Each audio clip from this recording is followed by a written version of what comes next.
ಈ ದೇಶದ ಅತಿ ದೊಡ್ಡ ದುರಂತ ಗಾಂಧೀಜಿ ಹತ್ಯೆ. ಗಾಂಧಿ ಹತ್ಯೆಗೆ ದೇಶ ವಿಭಜನೆಯೇ ಕಾರಣ ಅನ್ನೋದು ಬಹಳ ವರ್ಷಗಳಿಂದ ಹೇಳಲಾಗುತ್ತಿರುವಂತಹ ಕತೆ. ಆದರೆ ಇತಿಹಾಸ ಇದನ್ನು ಒಪ್ಪೋದಿಲ್ಲ. 1934 ಗಾಂಧಿ ಹತ್ಯೆಗೆ ಮೊದಲ ಪ್ರಯತ್ನ ನಡೆದಿತ್ತು. ಆಗ ದೇಶ ವಿಭಜನೆ ಇರಲಿಲ್ಲ. 1944 ನಾಥೂರಾಮ್ ಗೋಡ್ಸೆ 2 ಬಾರಿ ಈ ಹತ್ಯೆಗೆ ಪ್ರಯತ್ನ ಮಾಡಿದ್ದ.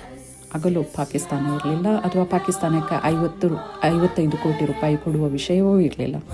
ಅಂದರೆ ಗಾಂಧಿ ಹತ್ಯೆಗೆ ವಿಭಜನೆ ಕಾರಣವೇ ಅಲ್ಲ, ನಿಜವಾದ ಕಾರಣವೇ ಬೇರೆ.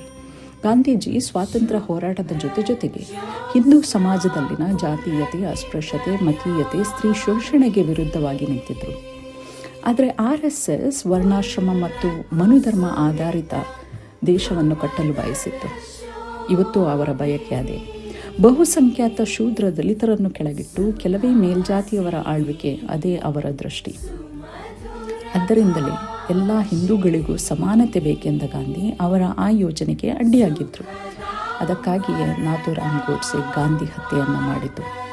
ಈ ಸತ್ಯವನ್ನು ತಿಳಿದುಕೊಳ್ಳೋದು ಮತ್ತು ತಿಳಿಸೋದೇ ಈ ದೇಶದ ಪ್ರತಿಯೊಬ್ಬ ಹಿಂದುವಿನ ಜವಾಬ್ದಾರಿ, ಈ ದೇಶದ ಪ್ರತಿಯೊಬ್ಬ ನಾಗರಿಕನ ಜವಾಬ್ದಾರಿ. ಜೈ ಹಿಂದ್, ಜೈ ಗಾಂಧೀಜಿ.